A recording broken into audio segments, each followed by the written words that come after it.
নাচ গান বেশি হবে। নাচ গান কি হবে? বেশি হবে। এখন তো এলাকাতে সমাজে নাচ গান বেশি, আর এখন শয়তান শিক্ষা ব্যবস্থায় ঢুকে দিয়েছে নাচ গান। বলছে শিক্ষা ব্যবস্থা বলছে যে প্রত্যেকটা ক্লাসের সেকশনে 1 থেকে নিয়ে মাস্টার্স পর্যন্ত নাচ গান ব্যবস্থা চালু করা আছে। আর বলছে শিক্ষক যে যে যত বেশি নাচতে পারবে তাকে বেশি নাম্বার দেওয়া হবে। বুঝতে পারেননি কথা? নাচ গান ঢুকিয়ে দিয়েছে শিক্ষা প্রতিষ্ঠানে সব জায়গাতে।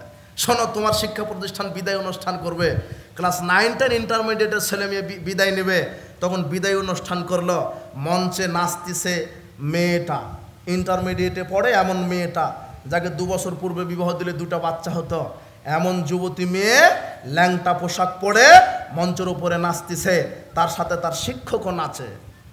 যারা সাধারণ শিক্ষক তারা ওই ছাত্রীর হাত ধরে নাচানাচি করছে ল্যাংটা পোশাক পরে, আর শয়তানের বাক্স ধক্কাস ধক্কাস করে বাজতেছে। শিক্ষক নাচে, ছাত্রী নাচে, ছাত্র নাচে একই মঞ্চে, আর মঞ্চের চতুর্দিকে বুদ্ধিজীবী বসে আছে। যারা বুদ্ধিজীবী তাদের মুখে মোষ আছে, মোষে বোঝাই যায় না যে তার মুখ কোনটা পাছা কোনটা, আর মাথাটা ইন্টারন্যাশনাল এয়ারপোর্ট। এরা হলো বুদ্ধিজীবী, খাতা কলম নিয়ে বসে আছে। ওরা হলো বিচারক, যে যত ভালো বেশি নাচতে পারবে তাকে পুরস্কার দিবে। বিচারকের পাশে বসে আছে মেয়ের বাপ। মেয়ের বাপ বলছে মাস্টার সাহেব, ওই যে পণ্ডিতজি, বিচারক সাহেব, ওই যে মঞ্চে ওই যে লম্বা ফারসা করে মেয়েটা দেখেন, ওই যে চুল লম্বা ফারসা, ওই যে ভালো করে নাচতেছে দেখেন লম্বা, ওটাই আমার মেয়ে, একটু বেশি করে দোয়া করে দেন ভালো করে যেন বেশ্যাগিরি করতে পারে। তখন এই বিচারক বলছে যে আলহামদুলিল্লাহ। আপনি নাউজুবিল্লাহ বলছেন কেন? এ বলছে কি আলহামদুলিল্লাহ। বুঝেননি কথা? আবার বলছে হুজুর আমার মেয়েটা নৃত্যকলা একাডেমিতে চান্স পেয়েছে, নৃত্যকলা একাডেমিতে চান্স পেয়েছে। নাচ গান হারাম। বিবাহের বৈঠকে, বিবাহ বার্ষিকীতে নাচ গান হয়, এগুলি কুসংস্কার কত যে। আর আমি তো আমার বাড়ি তো আশেপাশের এই এলাকাতেই, আর আমি তো পড়াশোনা করেছি চকশিমলা হাই স্কুলে। আমরা যখন পড়াশোনা করেছি তখন আপনাদের এই সন্ন্যাসবাড়ি, বান্দাইঘাড়া, তারপরে এই যে আরও এলাকাতে, আরও আমার নাম মনে হচ্ছে না, তখন মাদারের গান হতো। এটা কি জানেন আপনারা? আমার চাইতে তো আপনারাই বেশি জানবেন। আমি কিন্তু এই যে চকশিমলা হাই স্কুলে পড়েছি, যে 1 কিলোমিটার মনে হয়, 2 কিলোমিটার, তাই না? তখন এই মাদারের গান হতো আপনার এই সন্ন্যাসবাড়ি এলাকায়। এই যে আপনি বসে আছেন তো কয়জন লোক, আর মাদারের গান সারা রাত হবে, সারা আপনার স্ত্রী আপনার বেটি সবাই বসে থাকে। তো কাকে কি দেখাচ্ছেন আপনি? আপনার চাইতে মুনাফিক আর কে হতে পারে?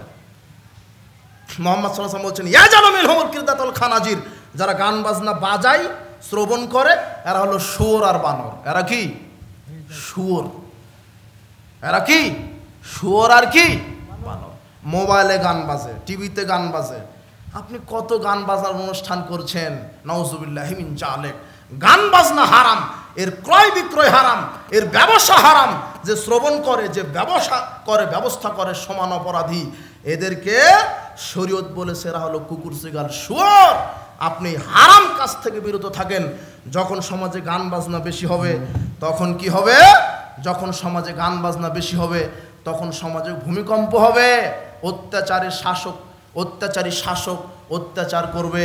এরপরে অজরাবুবিল মাহাজিব, বাদ্যযন্ত্রের প্রতি যারা ঝুঁকে যাবে।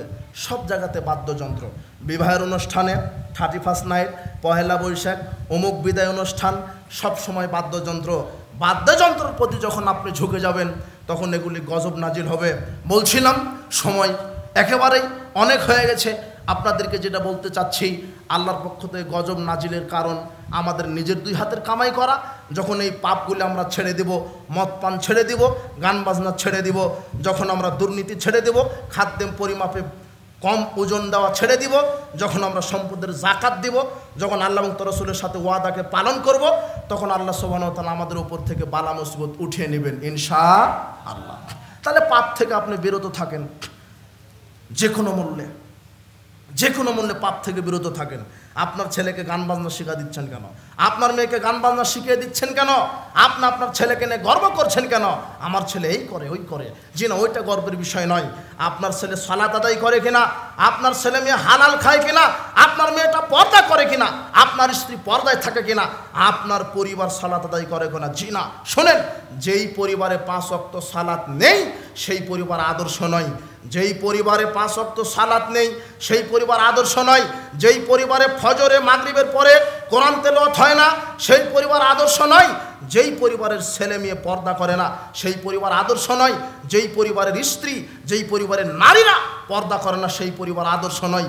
ওটা জাহান্নামী পরিবার, ওটা নিকৃষ্ট পরিবার। আপনার পরিবারে যে কোনো মূল্যে 5 ওয়াক্ত সালাত আদায়কারী হতে হবে। বাইনাল আব্দ বাইনাল কুফর তারকুস সালাত। মুসলিম আর কাফেরের মধ্যে পার্থক্য সালাত।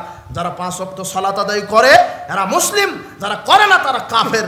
বর্তমান আরবি বিদ্বানগণ বলছেন যারা 5 ওয়াক্ত সালাত আদায় করে এরা মুসলিম, যারা করে না তারা কাফের। যারা 5 ওয়াক্ত সালাত আদায় করে না সজ্ঞানে স্বেচ্ছায় যারা 1 ওয়াক্ত সালাতকে ছেড়ে দেয় সে কাফের। সে মরলে তার জানাজা হবে না, তার জানাজা হবে না, তার দাফন হবে না, তার মুসলিম গোরস্থানে কবর দেওয়া হবে না। বেনামাজির জানাজা নাই, দাফন নাই, মুসলিম গুরুস্থানে কবর নাই।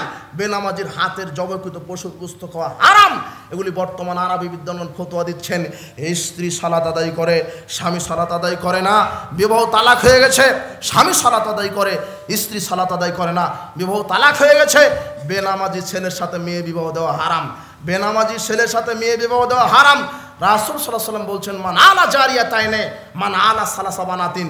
যেই পিতা তার 3টা কন্যা সন্তানকে প্রতিপালন করলো, ফাদ্দাবাহুন্না সুন্দর শিষ্টাচার শিক্ষা দিল, ওয়া যাওয়াজাহুন্না সৎ ছেলের সাথে বিবাহ দিয়ে দিল। সৎ ছেলেকে আমি আমার মেয়েকে বিবাহ দিব সৎ ছেলের সাথে। আপনার কাছে সৎ ছেলেকে জানেন? মসজিদের খতিব মুয়াজ্জিন 10,000 টাকা বেতন পায়। ও সৎ ছেলে নয় যে দুর্নীতি ঘুষ সুদ খেয়ে 1.5 লক্ষ টাকা ইনকাম করে। ও হলো আপনার কাছে সৎ ছেলে। বুঝেননি কথা? ডিগ্রি কত, বেতন পায় কত, গাঁজা খায় কতখানি এটা দেখার দরকার নাই, বেতন পায় কত এটা দেখতে হবে। বুঝেননি কথা?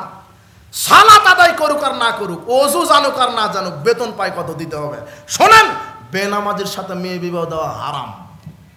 বেনামাজি অমুসলিম, ও কাফের। এই যে অমুসলিম বলছি কেন? বেনামাজি হলো কাফের। বেনামাজি কি? ওর মরলে ওর গোসল চলবে না, ওর জানাজা চলবে না। পৃথিবীতে সব পাপের চাইতে নিকৃষ্ট পাপী বেনামাজি। এই খুঁটিতে লুচ্চা বাধা আছে, দুর্নীতিবাজ, চোর, ডাকাত, আর কি বলবো, আর কি পাপ আছে, আত্মহত্যাকারী, মানুষ হত্যাকারী, এই খুঁটি। আর এই খুঁটি হলো বেনামাজি। আল্লাহর কাছে এই খুঁটি, এই লোকের অপরাধ আল্লাহর কাছে বেশি। বোঝেননি কথা? বিচার মাঠে আল্লাহ বলবেন তোমার 5 ওয়াক্ত সালাত যদি ঠিক থাকে সব আমল ঠিক, যদি 5 ওয়াক্ত সালাত ঠিক না থাকে কোনো আমল ঠিক নয়। তাহলে আপনার পরিবারকে, আপনার ছেলে আপনার মেয়েকে যে কোনো মূল্যে, আপনার স্ত্রীকে পিটিয়ে হলে সালাত আদায় করান। না করলে স্ত্রী রাখা যাবে না, ছেলে মেয়ে সালাত আদায় না করলে ওই বাড়িতে রাখা যাবে না। থাকার জায়গা গোয়াল ঘরে হতে হবে। কোথায় থাকবে ওরা? ওরা হলো গোয়াল ঘরে থাকবে, ওদের আর রাখা যাবে না, থাকার জায়গা পৃথক। আর বেনামাজি ছেলে পিতার জমির উত্তরসূরি হবে না, ওয়ারিশ সূত্রে জমি পাবে না, ওই কেননা ও কাফের। এটা আরবি বিদ্বানগণ ফতোয়া দিচ্ছেন। আপনাকে কি দিয়ে বোঝায় বেনামাজি কত খারাপ? আশ্চর্য কথা, আপনি গর্ব করছেন আমার ছেলে একটা ক্লাস 5-এ পড়ে, আমার ছেলে একটা ক্লাস ইন্টারমিডিয়েটে পড়ে, কম্পিউটার শিখেছে, ইংরেজি জানে, কেমিস্ট্রি জানে, বায়োলজি জানে। হুজুর এই যে এটা আমার ছেলে, নাম আব্দুর রহমান, নাম আব্দুর রহমান রেখেছি। হ্যাঁ এই যে আচ্ছা, আমাকে বলছে, ছেলেকে বলছে বেটা এই যে আকবর বিন আবেদ, ওই যে মোবাইলে ওয়াজ শোনো না, এটাই আকবর বিন আবেদ। আকবর বিন আবেদ সাহেব একটু ইংরেজি ধরেন, দেখেন সব পারে আমার ছেলেটা। মোবাইলের সব ফাংশন শিখেছে, মোবাইলের সব ফাংশন জানে, কম্পিউটারের সব ফাংশন জানে। আরে ধরেন না, সবই পারে। আব্বু আব্বু এটাই সেই বক্তা, সালাম দাও। তখন এই ছেলেটা বাম হাত আগিয়ে দিচ্ছে। কোন হাত আগিয়ে দিচ্ছে? বাম হাত। সবই পারে বাম হাত, কিন্তু সবই শিখিয়ে দিয়েছে, কিন্তু কি শিখিয়ে দিতে পারেনি? সালামটা। বুঝতে পারেননি? এই ছেলে না আপনি গর্ব করেন? জি না, ও অজু জানে না, আজানের পরে মসজিদে যায় না, ও জানাজার দোয়াটাই শিখেনি। BCS cadre. আমি আপনার ছেলেকে বিসিএস ক্যাডার হতে নিষেধ করিনি, আইনজীবী, সচিব, র্যাব, পুলিশ হতে নিষেধ করিনি। তবে আপনার ছেলেকে কোরআন সুন্নাহ শিক্ষা দিতে হবে, তারপরে অন্য কথা। পণ্ডিত আর মাঝি নদী পার হচ্ছে। মাঝিকে পণ্ডিত বলছে, হাই মাঝি, তুমি অঙ্ক জানো? তো না, তা তো জানি না। তো তোমার জীবন তো 10 আনায় বৃথা। তুমি কি বাংলা জানো? তাও জানি না, 12 আনায় বৃথা। তুমি কি ইংরেজি জানো? ইংরেজি জানি না, আরে তোমার জীবন তো 14 আনায় বৃথা। এর মধ্যে ঝড় বৃষ্টি শুরু হয়েছে, নৌকা হেলাধুলা করতেছে। এখন মাঝি বলছেন, পণ্ডিতজি আপনি কি সাঁতার জানেন? তখন পণ্ডিতজি বলছে, না তো, আমি তো সাঁতার জানি না। তখন মাঝি বলছে, আমি নয় অঙ্ক ইংরেজি না জানার কারণে 14 আনা বৃথা, 2 আনা তো আছে, কিন্তু আপনি যে সাঁতার জানছেন না, আপনার জীবন তো 16 আনায় বৃথা। এখনই বলবি। বোঝেননি কথা? তো আপনার ছেলে বিশেষ কারার আইনজীবী সচিব হয়ে কি হলো? ও তো ওজুই শিখেনি, বুঝতে পারেননি? 16 আনায় বেশি। বিশেষ কারার ও বলছে আসসালামু আলাইকুম। কি বলছে? শয়তান বলছে আসসালামু আলাইকুম। বুঝতে পারেননি কথা? ও কি শিখলো দুনিয়াতে? 6 লক্ষ টাকা বেতন, এটা মাতবাড়ি নয়। রোড আপনার নামে হয়েছে, বিশ্ববিদ্যালয় আপনার নামে করে দেওয়া হয়েছে, ব্রিজটা আপনার দাদার নামে, আপনার এই সম্পদ, আমার 100 একর জমি আমার নামে, এগুলি ক্রেডিট নয়। সারা পৃথিবীর মালিকও যদি আপনাকে করে দেওয়া হয়, আর পরকালে যদি আপনার নামে জান্নাত না থাকে, আপনার চাইতে দুর্ভাগ্য লোক আর কেউ নাই। আর সারা পৃথিবীতে কিছুই যদি না থাকে, আর আপনার কিসমতে যদি আল্লাহ জান্নাতের মালিক বানিয়ে দেন, আপনি হলেন সবচেয়ে সফলকাম ব্যক্তি। আপনি দুনিয়া নিয়ে কি করবেন? আপনার ডিগ্রি কি করবেন? আপনার অর্থ কি করবেন যদি দিন আপনার ভিতরে না থাকে? আমার ছেলে বিসিএস ক্যাডার, ইংরেজি পড়ে, লন্ডনে জব করে, ওখানে সেটেল হয়ে গেছে, কিন্তু অজুই শিখেনি। বুঝতে পারেননি কথা? মানুষ হন, কোরআন সুন্নাহকে আগে বোঝার চেষ্টা করেন। আপনার ছেলে মেয়েকে কোরআন সুন্নাহ শিক্ষা দেন। হারাম খাবে না, দুর্নীতি করবে না, সুদের সাথে জড়িত থাকবে না, গান বাজনা পরিহার করবে। আজকের বৈঠকে আপনাদের কাছে 5টা আমাদের পক্ষ থেকে নসিহা, যে কোনো মূল্যে পালন করবেন। যদি আপনি মানুষ হন, মুসলিম হন, 5টা জিনিস জরুরি। 1, যে কোনো মূল্যে 5 ওয়াক্ত সালাত, যে কোনো মূল্যে। 2, হালাল রুজি, হালাল রিজেক। 3, আল্লাহর ফরজ ইবাদতের পাবন্দি হওয়া। 4, আল্লাহ কাবিরা গুনাহ থেকে বিরত থাকবেন। শিরক, বিদআত, গীবত করা, মানুষের হক নষ্ট করা, মিথ্যা কথা বলা, বড় বড় পাপ থেকে বিরত থাকবেন, কাবিরা গুনাহ। 5, যার নাম মানুষ, তার সাথে ভালো আচরণ করবেন। অবশ্যই আল্লাহ ক্ষমা করবেন, জান্নাত হবে ইনশাআল্লাহ। বলেন ইনশাআল্লাহ।